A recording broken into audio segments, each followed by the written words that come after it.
जय हिंद दोस्तों, मेरा YouTube चैनल डिफेंस 93 में आप लोग का स्वागत है। दोस्त कल मैं सीरीज़ नहीं दे सका मैथमेटिक्स का, इसके लिए सॉरी, और मैं बिजी हो गया था। और मैं आपको बताना चाहता हूं कि आज दिल्ली पुलिस का जो पहले पॉल रखा हुआ था, शायद कम्युनिटी का में आपने देखे होंगे या तो नहीं देखे होंगे, चेक करिए। और इसमें बोला था कि सर दिल्ली पुलिस का क्या मैं प्रीवियस ईयर का क्वेश्चंस दूं या नहीं दूं। तो इसमें बहुत सारे कमेंट आ रहे थे, 90% लोगों का कमेंट आया लगभग अराउंड कि सर दीजिए। और ये क्वेश्चंस जो मैं सीरीज़ मैथ का दे रहा हूँ, बच्चे मैथ का कोई सीरीज़ किसी लेवल का नहीं होता, लेवल सभी का इक्वल होता है, चाहे किसी भी प्रिपरेशन एग्जाम कर रहे हो, चाहे वो एसएससी जीडी हो, डिफेंस का किसी भी टाइप का क्वेश्चन कहीं ना कहीं सेम होता है। बस एक थोड़ा सा डाटाबेस अलग अलग हो जाते हैं, लेकिन कहीं ना कहीं क्वेश्चंस का बेस या तो जो चैप्टर होते हैं वो सेम होते हैं। ठीक है, आपको मैं एक चीज़ बताना चाहता हूँ कि यदि आप किसी चीज़ का भी प्रिपरेशन करते हैं, अगर आपको कोई भी क्वेश्चन दे दी जाता है तो इस क्वेश्चन को सॉल्व करने की कोशिश करिए। हो सकता है मे बी अगला एग्जाम में आपको पूछ दिया जाए ये क्वेश्चन। तो कोई भी क्वेश्चन आपके लिए नहीं, ऐसा मत सोचिएगा कि मेरे पास क्वेश्चन है, अरे हम छोड़ो ना, एसएससी जीडी का कर रहा हूँ, दिल्ली पुलिस का क्या हो रहा है। तो ऐसा कुछ नहीं होने वाला। ये होता क्या है ना कि डिफॉल्टर्स प्रॉब्लम होता है, जिसकी वजह से आप एग्जाम में कभी भी आप बैठते हो तो क्वेश्चंस कहीं ना कहीं प्रॉब्लम हो जाती है। ठीक है, और आप कल क्लिक नहीं कर पाते, फिर लगेगा यार हम तो, मेरा तो एवरेज बहुत बढ़िया था, या तो मैं डाटाबेस बहुत अच्छा पढ़ रखा था, तो मेरे पास कैसे प्रॉब्लम कैसे हो गया। ठीक है, तो मैं आपको बताता हूँ जो भी क्वेश्चंस मैं देता हूँ वो बहुत ईजी तरीके से दूंगा आपको। ये होप आप उम्मीद करिएगा क्वेश्चंस बहुत इंटरेस्टेड होने वाला है। और क्वेश्चंस प्रीवियस ईयर का ही है, जो हमारा 2015-2016 में जो एग्जाम्स हुए थे और 2018 में जो एग्जाम हुए थे दिल्ली पुलिस को लेकर, ये दोनों सेक्टर को मैं दे दिया हूँ और ये दोनों सेक्टर कहीं ना कहीं आपको क्वेश्चंस पूछे जाएंगे। ठीक है, और डाटाबेस सब सेम होता है, डाटाबेस कोई अलग नहीं होता क्वेश्चंस का, वो सेम होता है। बस इसको थोड़ा सा बनाने की कोशिश करिए आसान भाषा में, बिना टाइम गवाए हुए। यदि आप मेरे चैनल पर नए होंगे, चैनल को सब्सक्राइब कर लें और बेल आइकन को दबाना ना भूलें, जिससे आने वाली सारी नोटिफिकेशन सबसे पहले आपको मिले। बच्चे पहला क्वेश्चन मैं आपको बताने वाला हूँ। पिछले रीजनिंग का सीरीज़ में क्वेश्चंस लगा नहीं सका, जल्दबाजी में गलती हो गया, लेकिन अभी मैं बता रहा हूँ कि पहला जो क्वेश्चंस है मैथमेटिक्स का, जो ये है क्वेश्चंस, आप देखेंगे कि 2 का पावर n इक्वल टू √32 बोल रहा है कि n का वैल्यू क्या होगा, n का मान क्या होगा। देखिए ऐसे क्वेश्चन आते हैं कि जितना भी मैं क्वेश्चन दे रहा हूँ आप प्रीवियस ईयर उठाइए दिल्ली पुलिस का, ये सारे क्वेश्चन देखने को मिलेगा। ठीक है, आपको मैं बता दूं, अगर 2 का पावर n या ऐसा क्वेश्चन अगर आ जाए तो आपको क्या करना होता है। जैसे कि अगर x का power n equal to root, अगर कुछ यहाँ संख्या आ जाता है तो क्या करना है, हम लोग इस टाइप के फॉर्म में निकालना है n, और यहाँ पे x का भी फॉर्म में कुछ निकालना होगा, तो ही हमारा क्या होता है, ये और ये इक्वल हो जाएगा, हट जाएगा और इसका वैल्यू इसके बराबर हो जाएगा। ठीक है, ऐसे क्वेश्चन में क्या करना पड़ेगा आपको, ऐसे क्वेश्चन को इसी तरीके से फॉर्म करना पड़ेगा। आपको क्या करना है, 2 का पावर n करना है। हम लोग जानते हैं कि किसी का पावर अगर रूट में हो तो इसकी वैल्यू क्या हो जाएगा, 1/2 हो जाता है ना पावर में। तो रूट का वैल्यू कितना होता है, 1/2 है ना, रूट का वैल्यू कितना होता है, 1/2 हम लोग लेते हैं। अब क्या करना होगा कि 2 का पावर n हो गया इक्वल टू, यहाँ 2 का फॉर्म में तोड़ना पड़ेगा, तो 2 का पावर 5 लिखेंगे, देखेंगे 2 को 5 बार अगर गुना करेंगे तो 32 होगा। ठीक है, तो यहाँ पे 2 का पावर 5 लिख सकते हैं और 1/2। ठीक है, आप देखेंगे कि 2 का पावर n इक्वल टू, हम लोग जानते हैं कि x का पावर n इंटू m होगा, तो क्या होता है, ये दोनों मल्टीपल हो जाता है, तो मतलब x का पावर क्या हो जाएगा, m इंटू n हो जाएगा, है ना। तो ये दोनों मल्टीपल हो जाएगा तो क्या हो जाएगा बच्चे, 2 का पावर 5/2 हो जाएगा, है ना। 2 का पावर 5, 2 का पावर, ये दोनों कट जाएगा, क्या हो जाएगा, n का पावर 5/2। आप देखे होंगे कि 5/2 इसका वैल्यू होगा, आंसर राइट होगा, है ना। तो ऐसे क्वेश्चंस अगर आपके पास पूछ दिया जाए तो कुछ नहीं करना है आपको, ये सीरीज में ये इक्वल करने हैं, ये दोनों इक्वल करेंगे, 100% आपके पास आंसर आ जाएगा। ठीक है, टाइम नहीं गंवाना है, क्वेश्चंस को देखते करते जाना है, हर चीज़ को करते जाना है। क्वेश्चंस को जैसे जैसे करेंगे सेम सीरीज देखने को मिलेगा। ऐसा नहीं सोचिएगा कि क्वेश्चन नहीं आएगा, ऐसा नहीं है। मैथमेटिक्स के पास गिनी चुनिंदे हमारे पास टॉपिक है, इसी टॉपिक से क्वेश्चन पूछे जाते हैं। यदि ऐसे टॉपिक को हम क्लियर कर ले तो बहुत आसान लगने लगेंगे क्वेश्चन। नेक्स्ट क्वेश्चन कंप्यूटर महाशय लगाया जाए। देखिए क्वेश्चंस को छोड़ना नहीं है, कोई भी क्वेश्चन पूछे इसको छोड़ना नहीं है, आसान भाषा से बनाते जाना है। ठीक है बच्चे, अगला क्वेश्चन मैं बता रहा हूं। अगला जो क्वेश्चन आपको देखने को मिल रहा है, देखेंगे 12 + 13 + 14 + ... आपको कहां तक गया बच्चे, 30 तक गया हुआ। ठीक है, अब बोल रहा है का मान ज्ञात करें, का वैल्यू फाइंड करें, है ना, मान ज्ञात करें। मान ज्ञात करना पड़ेगा, तो इसके लिए क्या करना पड़ेगा बच्चे, हम लोग जानते हैं कि अगर सीरीज वाइज में अगर क्वेश्चन होता है तो क्या होता है, 1 + 2 + 3 ... अगर +n तक रहता है तो क्या लिखते हैं बच्चे, n इंटू n + 1 / 2, है ना। ये हमारा फॉर्म सीरीज होता है। ठीक है, ऐसे फॉर्म सीरीज में अगर रेगुलर कोई अगर संख्या दिया हो, अगर n सीरीज तक गया हो तो इसको क्या लिख सकते हैं, n इंटू n + 1 / 2। अब इसमें क्या करना होगा, किस ध्यान रखेंगे, हम लोग देखेंगे कि 12 तक गया हुआ है, हम लोग क्या करेंगे कि एक बार क्या कर लेंगे, तो 12 लेके 30 तक गया है ना बच्चे, तो 12 लेके 30 तक अगर गया है तो 12 + 13 + 14 ... + 30 तक गया है। माइनस क्या कर देंगे बच्चे, 1 11 तक कर देंगे ना, 1 + 2 + 3 डॉट डॉट 11 तक, है ना बच्चे, माइनस कर देंगे। हम लोग ध्यान रखेंगे ऐसे क्वेश्चन को ऐसे ही फॉलो करना पड़ेगा। अगर कहीं अचानक क्वेश्चन आगे की ओर बढ़ा दे तो इसके जो पिछले हिस्से होते हैं, इसके पिछले हिस्से को माइनस करना पड़ेगा। क्यों? क्योंकि एग्जैक्ट आंसर आपका वैल्यू नहीं आ पाएगा, क्योंकि हम लोग 1 से ले रहे हैं, यहाँ पे डायरेक्ट 12 दे दिया है, तो हम लोग क्या करेंगे 11 तक माइनस कर लेंगे, तब ना इसका वैल्यू फाइंड आएगा, है ना। अब क्या करना होगा, तो 12 का अगर लेंगे तो यहाँ लिखेंगे क्या, तो 30, क्योंकि क्या होता है n × n + 1, 30 + 1 / 2 माइनस यहाँ पे क्या लिखेंगे 11 × 11 + 1 / 2, है ना। देखेंगे इस सब सीरीज को देखते जाएंगे, ठीक है। 30 × 30 और 1 31 / 2 माइनस 11 × 12/2, 2 से काटेंगे 15 बार में कटेगा बच्चे, ये 2 से काटेंगे 6 बार में कटेगा बच्चे, है ना। अब अगर गुना करेंगे तो 15 एकम 15 बचा 5 बाकी में 1 15 और 1 46, है ना बच्चे, कितना गया, और 11 छके 66। अब हम लोग कटेंगे, अगर 465 में 66 घटाएंगे तो 399, इसका राइट आंसर होगा बच्चे। ऐसे क्वेश्चंस को इसी तरीके से सॉल्व करना है। आप लोग से बार बार मैं बोलता आ रहा हूँ, कोई भी क्वेश्चंस को हार्ड मत समझिए, कोई भी क्वेश्चन बहुत आसान होता है, बस इस क्वेश्चन को समझने की कोशिश करिए। एक 465 में 66 घटाए 399, देखिएगा ऑप्शन नजर आता होगा 399, है ना। देखिए क्वेश्चन क्या किया, कुछ नहीं किया, 12 से दिया होता 30 तक का वैल्यू फाइंड करने के लिए, लेकिन क्या करना पड़ेगा, इसके जो पहले जो वैल्यू होती है ना, इसको माइनस करना पड़ेगा, तभी हमारा एग्जैक्ट आंसर आएगा। नहीं तो डायरेक्टली अगर हम लोग इस तरह लेके चलेंगे तो कितना आता है बच्चा, 465 आंसर आता, बल्कि 465 एग्जैक्ट आंसर नहीं होता, है ना। इस तरीके से ध्यान रखेंगे। अगला क्वेश्चन चलेंगे बच्चे, कंप्यूटर में से अगला क्वेश्चन लगाया जाए, क्वेश्चंस को करते जाएंगे। ऑप्शंस जितना भी आंसर अगर आपके पास बन रहा है तो ऑप्शंस जो आंसर आ रहा है, आंसर को प्लीज़ आप कमेंट बॉक्स में देते रहें, क्योंकि इस तरीके से आप लोग को भी अच्छा लगेगा। क्वेश्चंस को देते जा रहे हैं, ऑप्शन पहले दीजिए आंसर, ठीक है। तीसरा क्वेश्चन जो मैं बच्चे जो दे दिया जा रहा है, वो क्वेश्चन आपके पास है, वह सबसे बड़ी संख्या क्या है जो 24, 36 तथा 60 का पूर्णतः विभाजित करती हो, ठीक है बच्चे। देखिए जाए 24, 36 और 60 का पूर्णतः विभाजित किया जाए, ऐसा वह कौन ऐसी संख्या होगा जो ऑप्शंस में दिया है, पहला 8, दूसरा 4, तीसरा 12, चौथा 16, ठीक है बच्चे। ऐसे ऑप्शंस दिए हैं, ऐसे में क्या करना पड़ेगा, एक चीज़ हम लोग ध्यान रखेंगे बच्चे कि जो हमारे पास संख्या होता है, इसका क्या करेंगे हम लोग, विखंडन गुणनखंड निकालेंगे। मतलब क्या होगा, एक एग्जैक्ट गुणनखंड निकालेंगे जो हमारा वैल्यू सेम होता है, एज इट इज होगा। तो 24 का क्या लिख सकते हैं, 2 × 2, 2 दूना 4, 2 दूना 4, 4 दूना 8, 8 3 24 लिख सकते हैं बच्चे, है ना। इसको क्या लिख सकते हैं, 2 × स्टार्टिंग से 2 दूना 4, 4 दूना 8, नहीं 2 दूना 4, 4 3 12, 12 3 36, है ना बच्चे। अब इसको लिख सकते हैं 60 को 2 × 2, 2 दूना 4, 4 3 12, 12 5 60 बच्चे। ध्यान रखेंगे, अब हम लोग को क्या करना होगा कि ये जो सीरीज मैंने तोड़ दिया, ये 36 का 12 24 का तोड़ा है, ये हमने 36 का तोड़ा और ये हमने 60 का तोड़ा। अब इसमें क्या करना पड़ेगा, जो सेम संख्या मिल रहा है तीनों में, यही हम लोग उठा लेंगे। क्या करेंगे, देखिए 2 मिल रहा है सभी में, 2 मिल रहा है, 3 मिल रहा है सभी में, 3 मिल रहा है। क्या करेंगे, 2 × 2, 2 2 कितना बार मिल रहा है, 2 2 बार मिल रहा है सभी में, 2 लिखेंगे, और 1 3 एक ही बार मिल रहा है सभी में, तो 3। अब गुना करेंगे, 2 दूना 4, 4 3 12, मतलब कितना आएगा आंसर इसका, 12। इसका विखंडन इसका क्या कर सकता है, ऐसा एक संख्या होगा 12 जो तीनों को पूर्णतः विभाजित कर लेगा। देखिए 2 बार में कट जाएगा, ये बच्चे कितना बार में कटेगा, 3 बार में कटेगा, ये 5 बार में कट जाएगा कि नहीं, ये राइट आंसर होगा। ऐसे क्वेश्चन को एकदम आसान तरीके से सॉल्व करना है, आपको ज्यादा सोचना नहीं है, किसी भी क्वेश्चन को बहुत ज्यादा तरीके से मत सोचिए, ज्यादा सोचिएगा क्वेश्चंस आपके से नहीं बनने वाला, मैं आपको गारंटी देता हूं। नेक्स्ट क्वेश्चन बच्चे मैं बताता हूं आपको, अगला क्वेश्चन कंप्यूटर वहां से लगाया जाए, टाइम को गंवाना नहीं है, मैं आप लोगों को आसान तरीका से आराम से पढ़ाने जा रहा हूं। आपको दिल्ली पुलिस हो, एसएससी जीडी हो, किसी भी तरह का एग्जाम्स होगा जिसमें आपको क्वेश्चन देखने को मिलेंगे, जितने भी क्वेश्चन मैं दूंगा आपको घबराना नहीं है, ठीक है बच्चे। आपको मैं अगला क्वेश्चन में बता दिया जा रहा है, आपके पास चौथा नंबर जो क्वेश्चन आपके पास होगा, ये बोल रहा है कि यदि किसी संख्या का 60%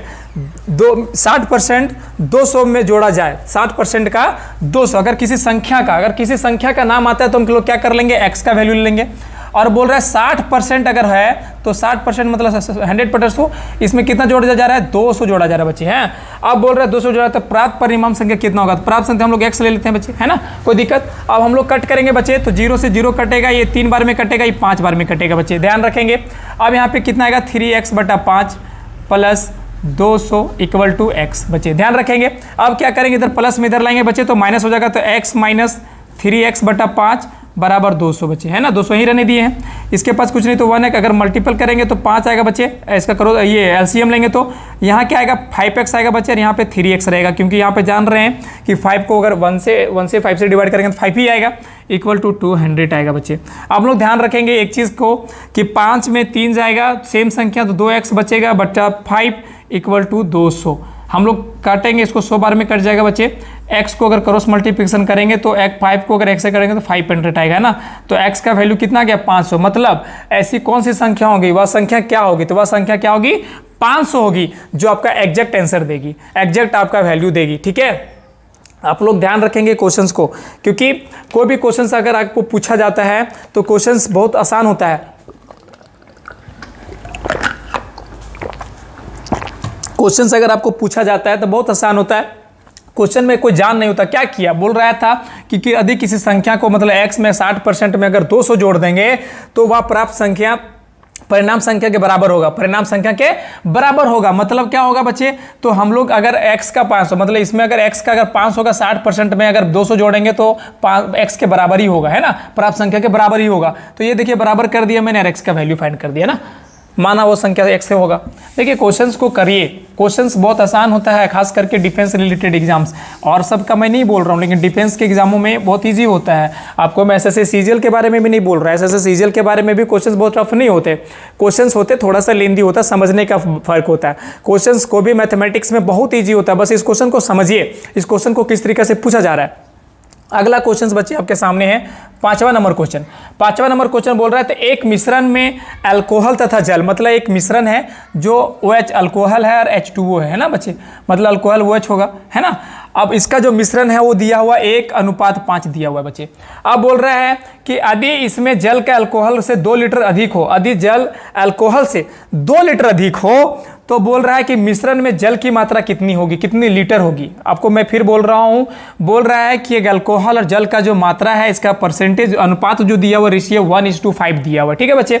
अब बोल रहा है कि यदि इसमें जल अल्कोहल से 2 लीटर, मतलब अल्कोहल से 2 लीटर ज़्यादा जल है, ठीक है बच्चे, तो बोल रहा है कि मिश्रण में जल का मात्रा कितना होगा। तो हमने क्या किया, माना कि जल का जो है वैल्यू कितना है x लीटर है, ठीक है बच्चे, x लीटर मैंने फाइंड कर दिया। अब बोल रहा है अल्कोहल में अगर 2 लीटर ज़्यादा है, मतलब क्या बोल रहा है कि इस मात्रा में 2 लीटर अधिक है, यदि जल अल्कोहल से 2 लीटर अधिक हो। मतलब एक चीज़ ध्यान रखेंगे, क्या करेंगे बच्चे, जो क्योंकि x का अगर वैल्यू माने हैं तो मतलब 2 लीटर ज़्यादा है, किससे, अल्कोहल से, तो हम लोग क्या लिख सकते हैं, अल्कोहल इक्वल टू क्या लिख सकते हैं, तो x-2, है ना, क्योंकि जल 2 लीटर ज़्यादा है ना बच्चे। अब अगला पॉइंट बोल रहा है, हाँ ठीक है, तो बोल रहा है कि रेशियो क्या होगा, तो रेशियो दिया हुआ है, देखिए अल्कोहल और इसका रेशियो दिया हुआ है, तो x-2 divided by x equal to 1/5 दिया हुआ, वैल्यू दिया हुआ है, अल्कोहल बटा जल कर दिए इक्वल टू 1/5 दिया हुआ, क्रॉस मल्टीप्लिकेशन करेंगे तो 5x-10 इक्वल टू 5 दिया हुआ है, x आएगा, सॉरी x आएगा ना बच्चे। अब -10 है, सॉरी इसको क्या करेंगे, इसी साइड रहने देंगे, क्या करेंगे इसको 5x है, इधर प्लस में इधर लाएंगे तो माइनस में आ जाएगा, इधर माइनस में इधर लाएंगे तो प्लस में आ जाएगा। अब 5 में 1 जाएगा तो 4x इक्वल टू 10 आ गया। इसको 2 बार में काटेंगे, इसको 5 बार में काटेंगे, x का वैल्यू 5/2, मतलब x का वैल्यू कितना गया 2.5 लीटर। मतलब जो जल का वैल्यू होगा वो 2.5 लीटर होगा, ठीक है, जल का वैल्यू होगा वो 2.5 लीटर। मैंने क्या किया, बोला कि एक जल अल्कोहल का जो परसेंटेज है, जो अल्कोहल और जल का जो रेशियो दिया हुआ है 1:5 दिया हुआ है। अब बोल रहा है कि अल्कोहल से 2 लीटर ज़्यादा जल है, ठीक है, तो हमने जल का वैल्यू जो है वो x मान लिया, x फाइंड कर लिया। अब बोल रहा है अल्कोहल का वैल्यू क्या होगा, तो 2 लीटर से ज़्यादा है, तो मतलब x में अगर 2 घटाएंगे तो अल्कोहल निकल जाएगा, इतना अल्कोहल होगा। तो हमने रेशियो दिया हुआ, तो अल्कोहल बटा जल का रेशियो दिया हुआ 1:5, अल्कोहल कितना था x/2 था, जल कितना था x था, हमने पुट कर दिया, x का वैल्यू फाइंड कर दिया, है ना बच्चे। अब हम लोग देखेंगे अगला क्वेश्चन की ओर देखेंगे। क्वेश्चंस को देखेंगे, ऑप्शंस क्लिक करते जाइए, क्वेश्चंस बहुत बड़ा नहीं है, क्वेश्चंस को आसान तरीके से समझिए। अगला क्वेश्चन 6ठा नंबर, अब बोल रहा है 6ठा नंबर क्वेश्चन बोल रहा है कि पॉइंट वैल्यू, हाँ, अगला 6ठा नंबर क्वेश्चन बोल रहा है कि 5 के प्रथम 12 अपवर्तों का औसत क्या होगा। अपवर्तों का मतलब होता है मल्टीपल, 5 के प्रथम 12 मल्टीपल का औसत क्या होगा, एवरेज क्या होगा, एवरेज से क्वेश्चन है। देखिए क्वेश्चंस का बेस इजी होता है, बस आप समझिए, क्वेश्चन को जितना ज़्यादा प्रैक्टिस करिएगा उतना ज़्यादा परफेक्ट बनिएगा। बोल रहा है 5 के प्रथम 12 मल्टीपल का एवरेज क्या होगा, मतलब 5 संख्या अगर 12 टोटल 12 का, अगर 12 संख्या अगर 12 का मल्टीपल लेंगे तो कितना आएगा 60 होगा। मतलब अगर 5 10 15 प्लस डॉट डॉट डॉट कितना जाएगा तो 60 तक जाएगा बच्चे, है ना। एक चीज़ देखेंगे, बोल रहा है एवरेज क्या होगा, एक चीज़ ध्यान रखेंगे। अब हम लोग क्या करेंगे, 5 से अगर हम लोग इस कॉमन लेते हैं क्या बचेगा, 1 2 3 4 डॉट डॉट डॉट 12 तक जाएगा, है ना बच्चे। अभी मैंने क्या बोला, डिवाइडेड क्या होता है, औसत का मतलब क्या होता है, जितना संख्या का टोटल का एड डिवाइडेड बाय इतनी संख्या की उतनी संख्या, है ना। हम लोग औसत क्या होता है, औसत बराबर क्या होता है, सभी संख्या का गुणनखंड डिवाइडेड संख्या कितना संख्या, तो मतलब 12 गुने 12 का औसत बोल रहा है 12 गुने 5, है ना, ये होता है। और 12 संख्या इस तरीके से आएगा, है ना। तो ये बोल रहा है कि टोटल संख्या, तो टोटल संख्या डिवाइड औसत क्या निकलता है, जितना संख्या उतना को डिवाइड कर देंगे। अब हम लोग जानते हैं 1 2 3 डॉट डॉट एन तक जाएगा, तो इसके क्या होता है n into n plus 1 divided by 2 होता है, मतलब 5। और यहाँ पे क्या आएगा 12 प्लस इंटू 12 गुण 12 plus 1 divided by 2 equal to कितना, डिवाइडेड कितना होगा, टोटल होल का 12 होगा। अब हम लोग देखेंगे 5 गुने 12 गुने 12 एक 13, इधर गुना में इधर नीचे आएगा तो गुना में ही आ जाएगा, नीचे आ जाएगा ना, तो 12 गुने 2। हम लोग देखेंगे 12 से एक 12 कट गया बच्चे। अब यहाँ पे करेंगे 13 पचे 65 डिवाइडेड बाई 2 मतलब 32.5 बच्चे, देखिएगा आंसर आएगा 32.5, मतलब इसका औसत आएगा, ठीक है। 5 से लेकर 12 तक गुणनखंड का जो एरिया औसत आएगा वो हमारा 32.5 आएगा। कैसे किया, तो 5 का गुणनखंड बोल रहा था 12 संख्या का, तो 12 25 60 तक जाएगा, 5 10 15 20 20 25 25 30 60 तक जाएगा। हमने क्या किया, इसमें टोटल 5 का मल्टीपल था, 5 को हमने इजी बनाने के लिए 5 को मैंने कॉमन ले लिया, कॉमन ले लिया तो क्या बच गया 1 2 3 4 12 तक बच गया। हम लोग क्या किए, ए इंटू एन वाला फॉर्मूला तोड़ दिया, ए डॉट तक एन तक जाएगा तो n into n plus divided 1 divided 1 2 हो जाएगा, है ना। तो क्या कर दिया 5 रखा कॉमन में, और हमारा जो मल्टीपल का जो रेशियो था हमारे n into n plus 1 divided by 2। हम लोग जानते हैं कि ऊपर अगर नीचे आएंगे तो भी वही सेम संख्या होगा, ऊपर ऊपर का डिवाइडेड ऊपर नीचे आ जाएगा, है। अब क्या किया मैंने, 5 को रहने दिया, 12 12 एक 13 हो जाएगा, 12 से 12 ऊपर कट गया, अब 13 25 65 को 2 से डिवाइड करेंगे 32.5 बच्चे। इस तरीके से क्वेश्चन को हम लोग फाइंड करेंगे। अब हम लोग चलते हैं अगले क्वेश्चन की ओर बच्चे, इसको मिटा देते हैं। क्वेश्चन महाशय अगला क्वेश्चन लगाया जाए। देखिए बी सीरियस पढ़िए, कभी भी कोई क्वेश्चंस को आसान मत समझिए और ना ही पूरा टफ समझिए, क्वेश्चन बहुत इजी लेवल का होता है। अब बोल रहा है, एक क्वेश्चन बोल रहा है बच्चे कि एक राशि है जो 2 वर्षों में चक्रवृद्धि, वो राशि मत समझना, ये समझे ना, ये वो राशि मत जो अभी ज़्यादा वायरल हो रहा है, वो राशि मतलब होता है एग्जैक्ट अमाउंट। वो राशि 2 वर्षों में चक्रवृद्धि ब्याज पर एक राशि था जो कुछ वर्षों के लिए मतलब 5240 रुपये हो जाती है तथा 3 वर्षों में 6288 रुपये हो जाती है, तो वार्षिक ब्याज दर परसेंटेज में क्या होगा ना। बोल रहा है एक राशि कोई संख्या है जो मतलब कोई अमाउंट है, उस अमाउंट को 2 वर्षों में अगर तो चक्रवृद्धि ब्याज के अनुसार वो 5240 रुपये हो जाता है और 3 साल में 6288 रुपये हो जाता है, तो बताइए वह परसेंटेज रेशियो क्या होगा, वह परसेंटेज क्या होगा जो परसेंटेज दिया गया होगा। तो मैंने क्या किया, हम लोग जानते हैं कि अमाउंट इक्वल टू क्या होता है बच्चे, P into 1 plus R by 100 divided by T, है ना, ये होता है। हम लोग क्या किया, पहला जो था वो क्या है 5240 रुपया है, इक्वल टू P, तो अमाउंट हमारा नहीं पता हम लोग को, है ना, कोई अमाउंट कोई राशि है, सो 1 प्लस R तो नहीं पता बच्चे, R तो ही पूछ रहा है ना, और टाइम कितना दिया हो 2, इसको इक्वेशन 1 ले लेते हैं बच्चे। अब आता है दूसरा, तो 6288 रुपया equal to P into 1 plus R divided by 100 equal power में 3। क्यों, टाइम, टी से टाइम होता है, आर से रेट होता है, जो रेट हमसे पूछा जा रहा है, पी से प्रिंसिपल होता है, मूलधन होता है ना बच्चे, तो आर से रेट तो हमें पता नहीं, यही तो रेट आंसर पूछ रहा है, और टाइम तो 1 2 साल दिया, 1 3 साल दिया हुआ है। अब क्या करेंगे, इक्वेशन 3 2 में 1 से भाग देने पर देखेंगे हम लोग, भाग दे देंगे एक दूसरे को। अब क्या करेंगे, 6288 डिवाइडेड बाय 5240 इक्वल टू, हम लोग देखेंगे कि 3 संख्या को 2 से अगर काटेंगे तो 1 बचेगा मात्र, अगर 3 है और नीचे ऊपर 2, अगर ऊपर संख्या 3 है, अगर x का पावर 3 है और यहाँ पे x का पावर 2 होगा तो कितना बचेगा, सिर्फ x बच जाएगा, तो यहाँ पे क्या बचेगा, p भी कट जाएगा, p तो एक ही था ना, तो p से p कट जाएगा, तो यहाँ क्या बचेगा 1 प्लस R बाई 100, है ना बच्चे। देखेंगे तो डिवाइड करेंगे कट जाएगा, कैसे किए ध्यान दिए, p क्या था 1 प्लस R बाई 100 का पावर 3 और यहाँ पे था p into 1 plus R by 100 का पावर 2, है ना बच्चे। p से p कट गया और ये 2 से 2 कट गया, 1 3 बच गया, तो 1 बाय R प्लस 100 बच गया, है ना। अब यहाँ पे करेंगे तो 6288 डिवाइडेड बाय 5240 इक्वल टू, अगर यहाँ पे हम लोग करेंगे बच्चे एक चीज़, तो हम लोग देखेंगे इधर प्लस में इधर लाएंगे तो माइनस में आ जाएगा ना, तो r/100। अब हम लोग क्या करेंगे बच्चे, ध्यान रखेंगे एक चीज़, ठीक है, हम लोग ध्यान रखेंगे क्या चीज़, कि इस क्वेश्चन को कैसे सॉल्व करेंगे। अब देखेंगे यहाँ पे r/100 आ गया, इक्वल टू क्या लिख सकते हैं, 6288 डिवाइडेड बाई 5240 माइनस 1, अगर कुछ नहीं तो 1 है, r/100 लेंगे इक्वल टू 6288 डिवाइडेड बाई 5240, यहाँ पे क्या आएगा, एलसीएम आएगा, तो सेम एलसीएम आएगा बच्चे, माइनस कितना ही एलसीएम हो जाएगा, 5240 डिवाइडेड हो जाएगा, है ना, तो r/100 इक्वल टू, अगर 6288 में 1240 घटेगा तो कितना बचेगा, 8, और इधर 4 बचेगा, इधर 0 बचेगा, मतलब 1048 बचेगा 5240। हम लोग देखेंगे इसको एक बार में कटेगा और ये 5 बार में कट जाएगा बच्चे, ठीक है, देखेंगे गुना कर लेना, देखना 5 बार में कट जाएगा, तो r/100 equal to 1/5।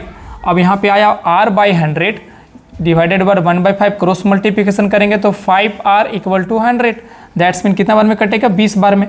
r equal to कितना आ गया, 20%, मतलब कितना परसेंट से दिया गया था इसको, इस अमाउंट को, तो इस अमाउंट को 20% पे दिया गया था, जिसका आंसर क्या था कि 2 सालों में 5240 रुपये हो जाता था और 3 सालों में 6288 रुपये। समझ में आ गया कि कौन सा अमाउंट रेट था इसका, तो 20% था।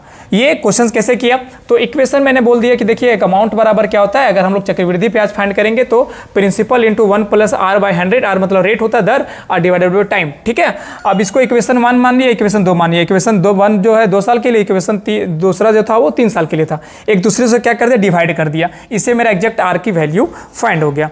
तो आई होप अच्छा लगा होगा, तो वीडियोस को लाइक करना, ज़्यादा से ज़्यादा शेयर करें और दोस्तों में ज़्यादा शेयर करें, क्योंकि आपको एकमात्र ऐसा डिफेंस 93 एक ऐसा चैनल है जिसमें आपको हर तरह का डिफेंस से रिलेटेड आपको न्यूज़ दी जाती है, वैकेंसीज बताई जाती है, आपको एग्जाम्स की प्रिपरेशन कराई जाती है, फिजिकल फिटनेस की भी क्वारीज की जाती है आपके पास। तो आप टेंशन ना लीजिए, इस चैनल से जुड़े रहिए, आपको हर एक जितने तरह का जो समस्या आती है डिफेंस से रिलेटेड, चाहे मेडिकल्स हो, किसी तरीके से आपको हर तरह से गाइडलाइन किया जाएगा।